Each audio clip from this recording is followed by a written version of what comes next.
இந்திய திருநாட்டின் 75வது குடியரசு தின விழாவை முன்னிட்டு இந்தியா முழுவதும் குடியரசு தின விழா கொண்டாடப்பட்டு வருகிறது. இதன் ஒரு பகுதியாக திருச்சி மாவட்டத்தில் மாவட்ட ஆயுதப்படை மைதானத்தில் மாவட்ட ஆட்சியர் பிரதீப்குமார் தேசிய கொடியேற்றி மூவர்ண பலூன்களை பறக்கவிட்டு சமாதானத்தின் அடையாளமாக 2 வெண்புறாக்களையும் பறக்கவிட்டார். அதைத் தொடர்ந்து காவல்துறையின் அணிவகுப்பை ஏற்றுக்கொண்டார். இதனைத் தொடர்ந்து சுதந்திரத்திற்காக போராடிய தியாகிகளுக்கு பொன்னாடை அணிவித்து பாராட்டினார். 25 ஆண்டுகள் மாசற்ற பணிக்காக பல்வேறு துறையில் சார்ந்த அலுவலர்களுக்கு விருதுகளும் சான்றுகளும் வழங்கினர். தொடர்ந்து கல்லூரி மற்றும் பள்ளி மாணவ மாணவிகளுக்கு கலை நிகழ்ச்சிகள் நடைபெற்றது. இந்நிகழ்வில் மத்திய மண்டல காவல்துறை கார்த்திகேயன், துணைத் தலைவர் மனோகரன், மாவட்ட காவல்துறை கண்காணிப்பாளர் வருண்குமார், திருச்சி மாநகர காவல்துறை ஆணையர் காமினி மற்றும் பல்வேறு துறைகளைச் சார்ந்த அரசு அதிகாரிகள் மற்றும் பொதுமக்கள் திரளாக கலந்து கொண்டனர்.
கொஞ்சம் பேக்ல வந்தா நல்லா இருக்கும். ஜீவநாதம், கொஞ்சம் ஜீவானந்தம், பி டேனியல், கொஞ்சம் கொஞ்சம் என் சரவணன்,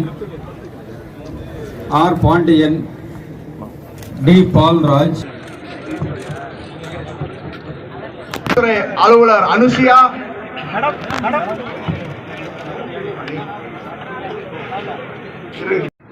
திரு வெங்கட்ராமன்,